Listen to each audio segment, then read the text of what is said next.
Agradezco a la Fundación Rafael del Pino el patrocinio de este ciclo de conferencias dedicado a Galdós, escritor de historia. Con el comentario de 6 de sus episodios nacionales, hemos querido rendirle desde la Academia un homenaje en el centenario de su muerte. Entre los episodios nacionales de la primera serie que escribiera don Benito Pérez de Galdós, destaca, a mi parecer, el 19 de marzo y el 2 de mayo, pues refiere dos sucesos que de alguna manera marcarían la historia de España en los albores de la edad contemporánea, de tan agitado devenir en el solar hispano, y que encuentra en los acontecimientos de esos días sus causas. Nuestro siglo XIX comienza con lo sucedido en esas fechas en el Real Sitio de Aranjuez y en la Villa de Madrid, corte de la monarquía de España, todavía en esos años bihemisférica. Como en todos los episodios nacionales, se entrecruzan en el que nos ocupa la trama novelesca ideada por Galdós con los acontecimientos históricos narrados por el escritor canario que hará de Madrid una ciudad literaria como no lo había hecho ningún autor anterior. El narrador y protagonista de la primera serie de los episodios en la que se incluye el 19 de marzo y el 2 de mayo es el simpático Gabriel Araceli, que vimos debutar como personaje galdosiano en Trafalgar. Ahora vemos a Gabriel en Madrid, alejado de su Cádiz natal, manejándose con soltura en la nada fácil vida de la capital política de ambos mundos. Así lo hemos visto producirse en el episodio anterior, la corte de Carlos IV, en el que don Benito nos dejará para siempre retratos imborrables y magistrales de una corte propia del antiguo régimen, pronta a sucumbir por los embates del viento de la historia que en esos años, a caballo de 2 siglos, habrá de soplar con la fuerza de un huracán. Pero trasladémonos ahora a los últimos días del invierno y primavera de 1808 y a los lugares ya citados que han de ser escenario de los acontecimientos, Aranjuez y Madrid. Lo haremos de la mano de Gabriel Araceli, quien por mor del destino habrá de ser testigo tanto del motín que dará lugar a la primera abdicación de Carlos IV, como del levantamiento de los madrileños contra el invasor francés. Galdós quiso que él estuviera allí y nos lo contara. Situemos a Gabriel. Nuestro joven protagonista, en marzo de 1808, lleva 4 meses trabajando como cajista de imprenta en el Diario de Madrid, y él mismo nos dice que su vida era tan triste y tan uniforme como aquel oficio que en sus rudimentos esclaviza la inteligencia sin entretenerla. El gris pasar de sus días tenía, sin embargo, un aliciente que iluminaba la oscuridad del trabajo: pensar en su adorada Inés. Y es justamente el amor lo que le lleva a Aranjuez, donde vive su amada, bajo el cobijo y protección de su tío don Celestino Santos del Malvar, del que nos dice era cura propio de la parroquia castrense del Real Sitio. Destino que había resultado fruto de la munificencia que el príncipe de la paz, extremeño como él, dispensaba a sus protegidos. Así las cosas, vemos a Gabriel cómo, tras cerrar la imprenta en la noche del sábado, al sonar las 12 en el reloj de la iglesia del Buen Suceso, emprende el viaje que previamente había ajustado con los trajineros de la calle angosta de San Bernardo. Tras salir de la corte y pasar el portazgo de las Delicias y las ventas de Villaverde y dar un descanso a las mulas en la venta de Pinto y pasar por el caserío de Valdemoro y la casa de postas de Espartinas, cuando ya amanecía, nuestro enamorado llega a Aranjuez. En una de sus visitas, avanzado el mes de marzo, hubo de contemplar Gabriel la dolorosa escena de cómo unos parientes de Inés, don Mauro Requejo y doña Restituta, su hermana, acuerdan con don Celestino el traslado de la huérfana a Madrid para vivir con ellos de una manera estable. Eran los días previos al motín. La descripción de esta siniestra pareja, una de las más logradas de Galdós, nos arroja el retrato de dos miserables, no solo dedicados al comercio textil, sino también al préstamo usurario en su lonja de paños situada en la calle de la Sal, esquina a la de Postas.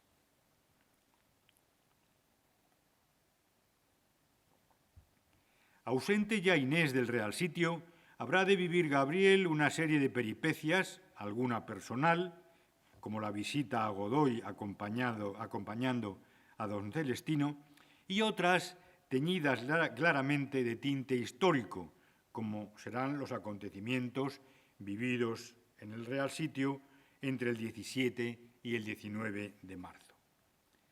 Galdós, al describir la imaginada audiencia con el Príncipe de la Paz, realizada en la trama novelesca el 15 de marzo, nos dice de éste que no era un hombre hermoso, como generalmente se cree, pero sí extraordinariamente simpático. Y compone en estas páginas una acertada pintura de una realidad permanente en la administración española del antiguo régimen, la de los solicitantes, de un empleo público o de un destino o beneficio eclesiástico de los de presentación regia. Esto es el fenómeno de los pretendientes. Así, en la antesala del valido, nos dice don Benito, los pretendientes allí reunidos se miraban con recelo y mal humor porque a todo el que hace antesala molesta mucho el verse acompañado, considerando sin dudas que si el tiempo y la benevolencia del ministro se reparten entre muchos, no puede tocarles gran cosa. Cierro comillas. En esa antesala se habla de plazos en la consecución de un destino o en la espera de la gracia regia en lo solicitado. Así, sobre su curato, nos dice don Celestino que en la espera del mismo, desde el primer memorial hasta el día que tomé posesión, solo transcurrieron 14 años. En el caso del interlocutor y compañero de espera, éste le dice, hace 22 años, abro comillas, que yo pretendí que me repusieran en mi antigua plaza de la colecturía del noveno y del excusado, y esta es la hora, señor don Celestino, a pesar de todo, yo no me desanimo, y menos ahora, porque tengo por seguro que la semana que viene, cierro comillas. El propio Gabriel anhelaba, tras la visita al Generalísimo, su próximo ingreso en la administración de ambos mundos. Los deseos de nuestro protagonista respecto de su futuro en el empleo público habría de verse trucado por los acontecimientos. El ambiente de Aranjuez, generalmente apacible, como residencia primaveral de la Real Familia, estaba en aquellos días enrarecido. A orillas del Tajo se concitaban por entonces rumores constantes de un cercano viaje de los reyes a Andalucía como paso previo a embarcarse para América, y además también en aquellos momentos se experimentó junto al Tajo la llegada de tropa no esperada y la presencia nada tranquilizadora por las calles de gentes de malos modos, como nos dice Galdós. En este ambiente convulso vemos aparecer a una serie de personajes dedicados a la agitación: el sacristán de la parroquia castrense, Gorito Santurrias, cuya maldad era contrarrestada por la bondad de don Celestino; Lopito, empleado en la montería del infante don Antonio Pascual, y en esos días, sin vestir la librea de su oficio, estaba dedicado a pasear por el pueblo de manera sospechosa. O también conocemos al majo Pujitos.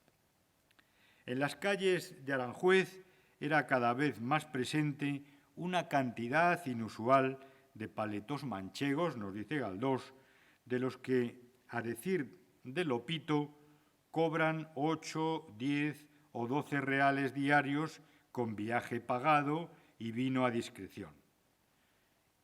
Cierro comillas. Y también de madrileños reclutados por los criados del príncipe de Asturias y del infante don Antonio Pascual.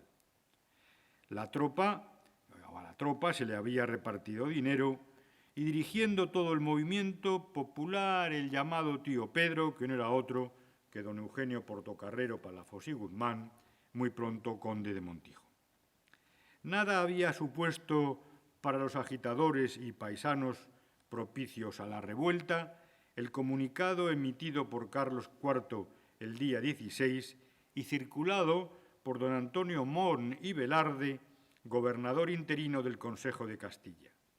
En él manifestaba falsa la noticia del viaje, que la malicia os ha hecho suponer como preciso, y que nada se debía temer de las tropas francesas, cuya presencia era fruto de una feliz alianza, ni se debía desconfiar tampoco de la reunión de los cuerpos de la Guardia en el Real Sitio.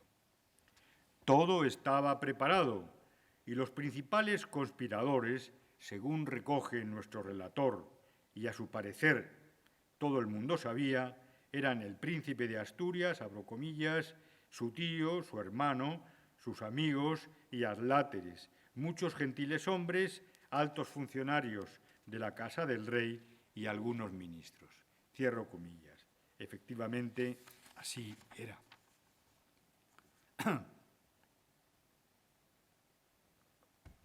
El día 17 se asaltó el Palacio de Godoy en Aranjuez, se le buscó en vano mientras se destrozaba el mobiliario y en esas cruciales horas la princesa de la paz fue puesta a buen recaudo.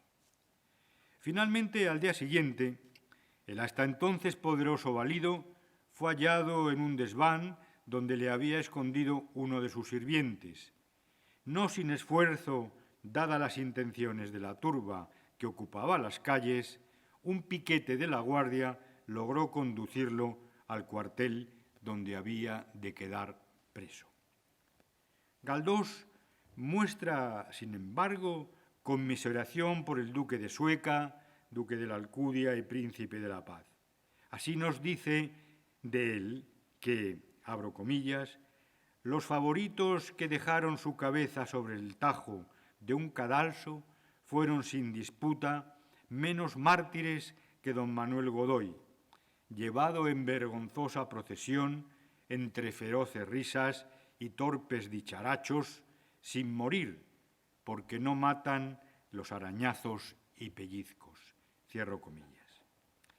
Pero los objetivos de los conspiradores no terminaban ahí. La pieza a cobrar era el propio rey. Su forzada abdicación, fruto de la presión popular y el abandono político, tendría lugar el 19 de marzo, que en ese año 1808 cayó en sábado. Como he recordado en otro lugar, el sol salió ese día a las 5:59 y se puso a las 18:01, dándose la premonitoria circunstancia de que ese día la luna, en cuarto menguante, a las 5:38, entró en Sagitario, el trágico signo zodiacal que rige los destinos de España. Podemos considerar esa jornada como la última de normalidad institucional en la monarquía española. Después de los acontecimientos que habrían de contemplar en ese día, que se habían de contemplar en ese día, ya nada sería igual. De Revolución de Marzo los calificaría acertadamente Seco Serrano. Al atardecer tendría lugar un hecho insólito y sin precedentes en nuestra historia: la forzada abdicación del monarca. Esto vendría a alterar un sistema político fundamentado sustancialmente en la estabilidad del trono. La renuncia se debió producir en las primeras horas de la tarde. Parece que a las 4 el rey ya había abdicado, y sobre las 7, según el conde de Toreno, se convocó a los secretarios de Estado para formalizar en su presencia la renuncia a la corona de España.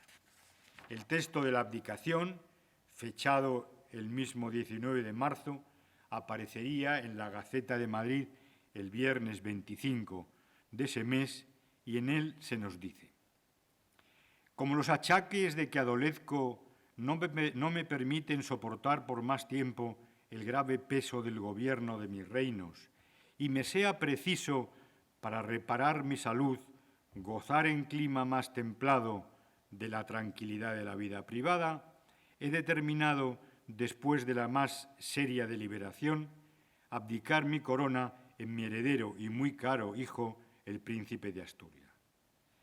Por tanto, es mi real voluntad que sea reconocido y obedecido como rey y señor natural de todos mis reinos y dominios, y para que este mi real decreto de libre y espontánea abdicación tenga su exacto y debido cumplimiento, lo comunicaréis al Consejo y demás a quien corresponda. Dado en Aranjuez a 19 de marzo de 1808. Yo, el rey, a don Pedro Ceballos. Pronto se volvería Carlos IV contra su propio acto de renuncia, que declararía forzado, no sin fundamento, en la solemne retractación que firmaría también en el Real Sitio de Aranjuez el 21 de marzo, documento que no vería la luz hasta el 13 de mayo, también en la Gaceta de Madrid, cuando la situación política y bélica de la península había experimentado cambios sustanciales. El texto de la protesta regia dice así: protesto y declaro que todo lo que manifesté en mi decreto de 19 de marzo, abdicando la corona en mi hijo, fue forzado por precaver males mayores y la efusión de sangre de mis queridos vasallos, y por tanto de ningún valor. Yo, el rey. La publicación de esta protesta en la Gaceta era paso necesario para la consecución de los planes de Napoleón respecto a la corona española, y que en aquellos días tenían como escenario la ciudad francesa de Bayona. De manera tan accidentada, tras 21 años en el trono, terminaba el reinado de Carlos IV, un monarca bonachón y sin duda bien intencionado, calificado de afectuoso y humano por Blanco White en sus cartas de España.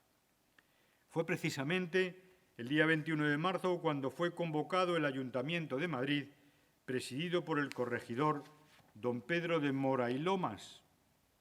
La sesión de la corporación municipal se desarrolló como si lo acontecido en Aranjuez hubiera sido fruto de la más estricta normalidad institucional y que la renuncia de Carlos IV naciera de su libérrima voluntad, dando paso al automatismo sucesorio que suponía la entronización del príncipe de Asturias en el trono.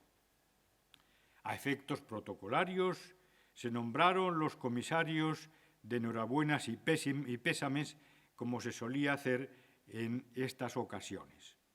Unos días después, el 9 de abril, tomaría el ayuntamiento el acuerdo de enviar una carta al monarca abdicado, siguiendo el modelo que se había utilizado con Felipe V cuando renunció la corona en su hijo Luis I. En cuanto a la vida ciudadana en Madrid, esta no discurría por los cauces de aparente normalidad con que había procedido su ayuntamiento.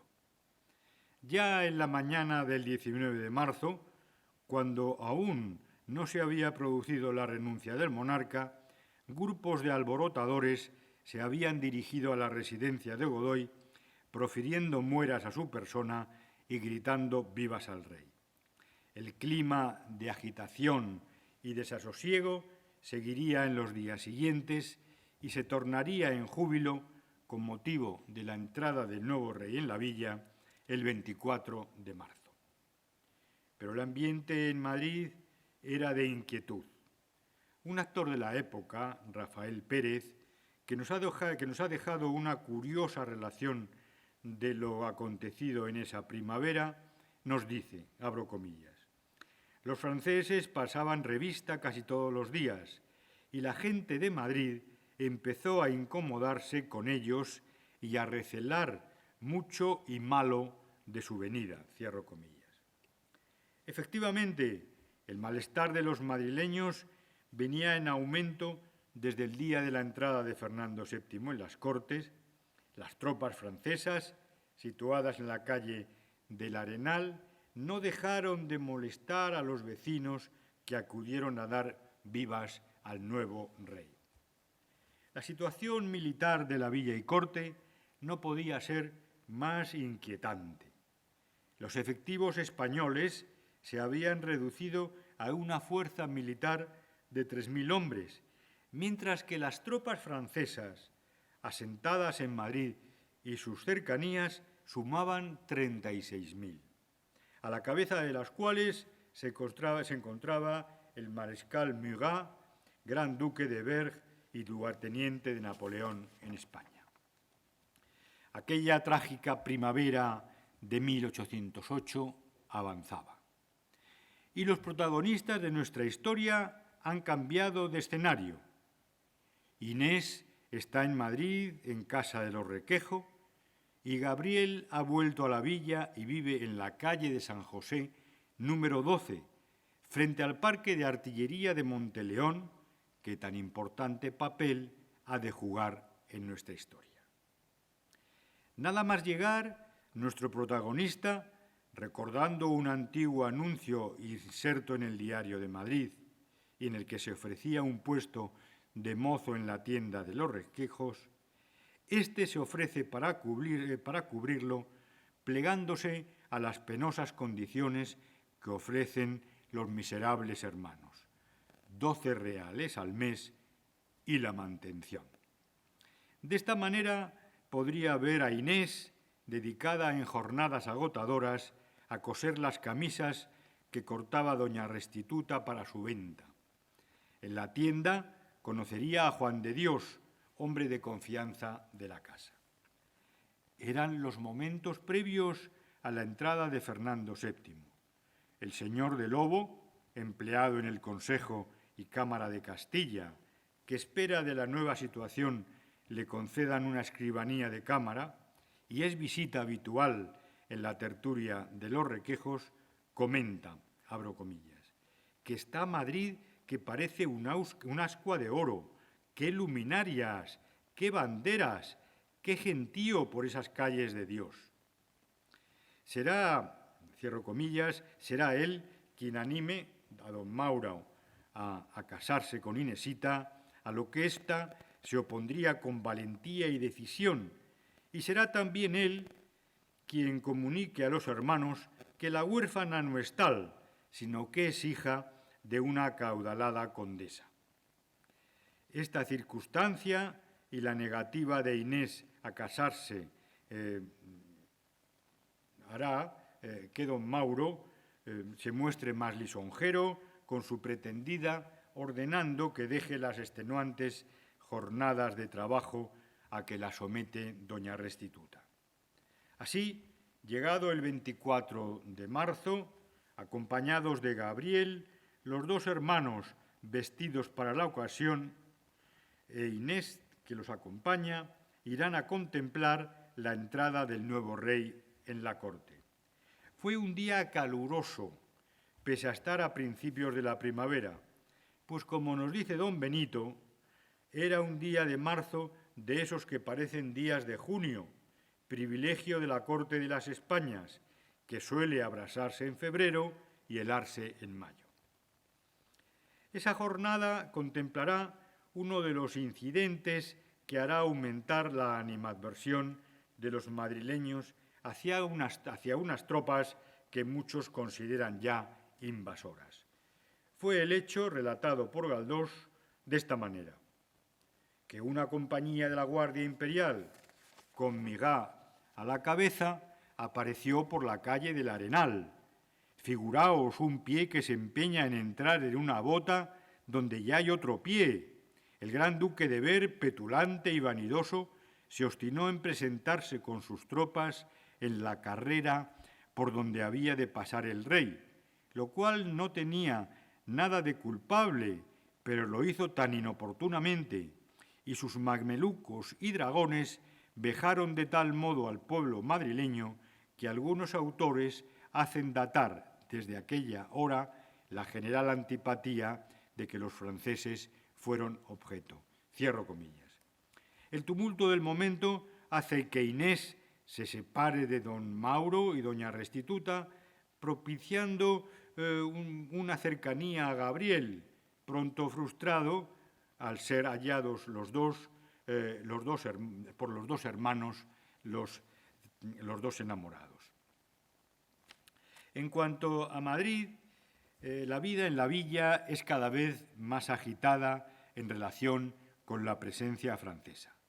El rey ha marchado al encuentro del emperador, que parecía esperarlo en suelo español para finalmente cometer el tremendo error de atravesar la frontera. El día 21 de abril cruzaría el Bidasoa para llegar a Bayona, donde también recalarán sus padres, que habían salido del Escorial, camino de Francia, el 23 de abril. Los días avanzan y, llegado el mes de mayo, los acontecimientos se precipitan. Solo hacía falta una chispa para que se iniciara la revuelta que precipitaría en levantamiento. El estallido de la corte tendría lugar, el estallido de cólera en la corte tendría lugar el 2 de mayo. Era el primer lunes del mes. El sol salió ese día a las 5:03 y se puso a las 6:57. A las 12 horas el termómetro marcó 17,5 grados dentro de la escala de los centígrados. El día fue soleado y por la noche volvió a llover, como hizo el día anterior. Don Celestino ha logrado llegar a Madrid desde Aranjuez y Gabriel trata de ponerse en contacto con la verdadera madre de Inés, que vive en la casa de su hermano, por la Cuesta de la Vega, nos dice Galdós. Es en esas cuitas cuando Gabriel, en la plazuela del palacio, se encuentra con un gran gentío. Allí se topa con Pacorro Chinitas, del que escuchará este lamento. Ya no tenemos rey ni más gobierno que esos 4 carcamales de la Junta. Se refiere el personaje galdosiano a la presidida por el infante don Antonio Pascual, tío de Fernando VII. Ante la inminencia de la salida de los infantes, los allí congregados, cuyo número iba en aumento, comenzaron a agitarse, oyéndose pronto gritos de «armas, armas, armas». Era una hora temprana. A las 9 de la mañana, un coche en el que iba la reina de Etruria salió por la calle del Tesoro. Se trataba ahora de evitar la salida del infante don Francisco de Paula. Un mayordomo de semana de palacio, don Rodrigo López de Ayala y Varona, habría de pronunciar un grito que se ha hecho célebre: «Vasallos, a las armas, que se llevan al infante». Ante el cariz de los acontecimientos, Sobre las 10 de la mañana, la artillería francesa dispararía contra los congregados en la plazuela de Palacio. Todavía no existía la Plaza de Oriente. El infante Francisco de Paula, hijo de Carlos IV, saldría para Francia el día 3. Y su tío, el infante don Antonio Pascual, al día siguiente. Hasta entonces presidente de la Junta, que había dejado su sobrino Fernando VII en su ausencia de la corte, se despediría de los junteros con un comunicado no exento de pintoresquismo.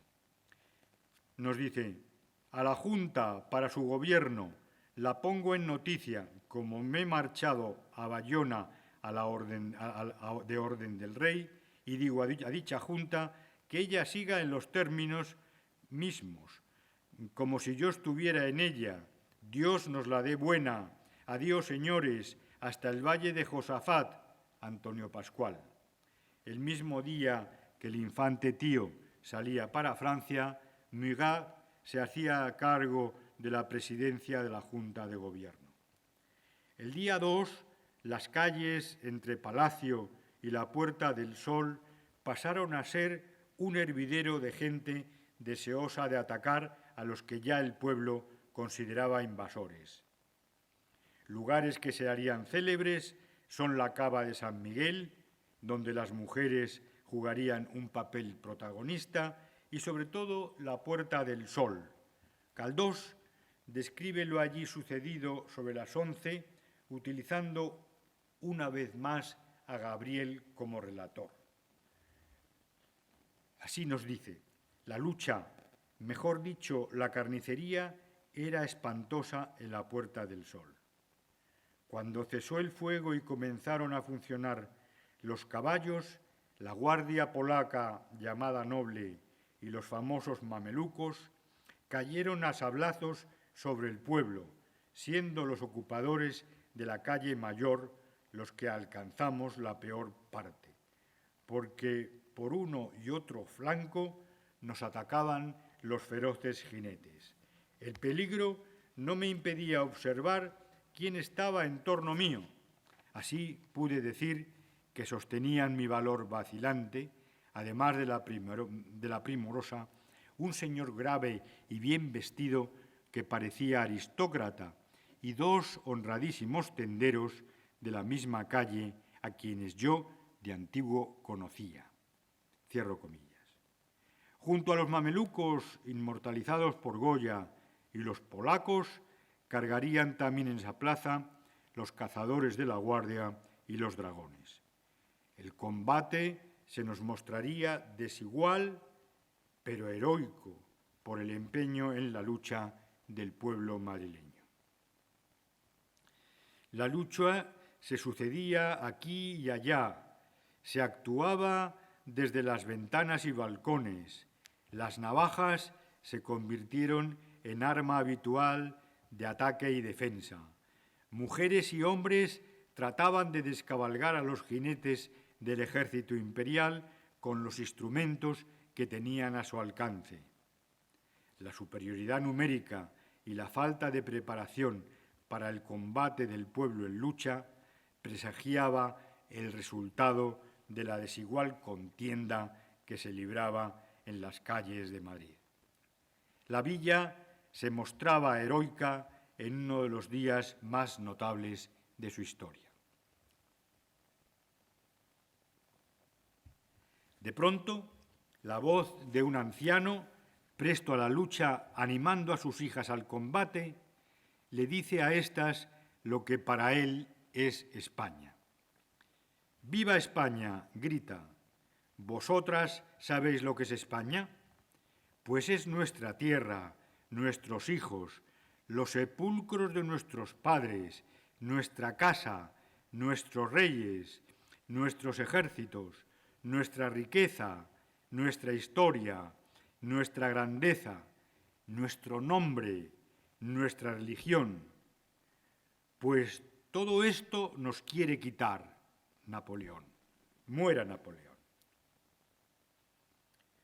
Galdós, en este episodio, una vez más, habría preparado con gran precisión el escenario ideal para la contemplación de los acontecimientos del Parque de Monteleón. Gabriel, acompañado de Juan de Dios, trata de llegar a su casa en la calle de San José cuando llega a la de La Palma por la casa del conde de Aranda. Los gritos de los héroes llegan a sus oídos. Eran entre las 12 y la 1 del mediodía de esa jornada histórica. Junto a las cargas de las que hemos hablado en el centro de Madrid, el episodio singular más significativo de ese segundo día de mayo es la heroica resistencia del parque en la que sus artilleros dejarían sus nombres para la gloria. En su interior había tropas francesas en cantidad nada despreciable, 5 oficiales y 75 efectivos de tropa. Los españoles, muchos menos, pues solo contaba Monteleón con 16 hombres. El capitán, don Luis Daoiz, sería destacado por sus superiores para hacerse cargo del parque con instrucciones de apaciguamiento. Otro capitán de artillería que se haría célebre por su heroísmo, don Pedro Velarde, se incorporaría a Monteleón ante el cariz que habían tomado los acontecimientos. También otro nombre que se consagraría en la jornada es el de teniente de infantería, don Jacinto Ruiz Mendoza. El balance de la primera refriega fue favorable a los españoles. Velarde lograría neutralizar al destacamento francés que se encontraba en el interior del parque. Pronto, oficiales de otros cuerpos se sumarían los artilleros. Las 4 piezas que Daoiz, dando frente a la puerta, y luego 3 de ellas cambiadas de emplazamiento, habrían de hacer retroceder a los franceses. Pero la llegada de nuevos refuerzos por parte de las tropas galas haría que éstas llegaran a la puerta del parque al tercer intento. A primera hora de la tarde todo había terminado.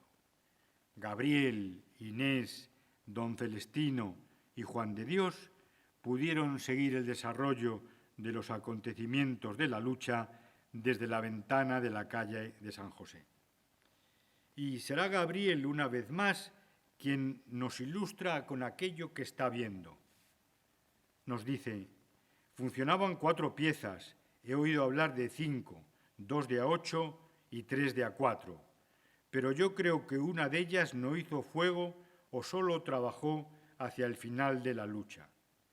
Los artilleros me parece que no pasaban de 20, tampoco eran muchos los de infantería mandados por Ruiz, pero el número de paisanos no era escaso. No faltaban algunas heroicas amazonas de las que poco antes vi en la Puerta del Sol. Cierro comillas. Sería en Monteleón donde se vería ya una clara actuación conjunta, aunque no planificada, entre el ejército regular y el pueblo alzado en armas.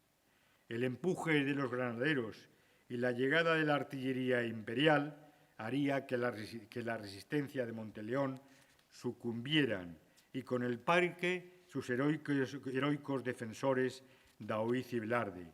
Allí encontraría la muerte una heroína, Clara del Rey. El propio Gabriel se nos presenta en escena auxiliando a Daoiz cuando parecía desplomarse. A primeras horas de la tarde del día 2 de mayo, la sublevación parecía sofocada. Con formas propias del antiguo régimen, el apaciguamiento de la población fue requerido por los ministros de los reales consejos, que se distribuyeron por la villa llamando a la calma y a la reconciliación con promesas de olvido y clemencia que no serían cumplidas. Nuestro relator, Gabriel, recorrerá en las horas y días siguientes los escenarios de los fusilamientos.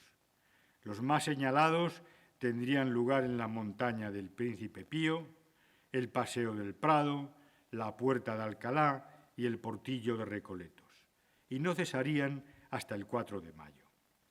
Finalmente, Gabriel provocaría su detención para estar cerca de Inés, que junto a don Celestino, como sospechosos de colaborar activamente en la revuelta, habían sido apresados. Tras un momento de angustia, Inés sería salvada de su cercana muerte por la intervención de un oficial francés conocido de Juan de Dios y del licenciado Lobo. Las últimas noticias que tenemos de Gabriel es su sensación tras la descarga de fusilería.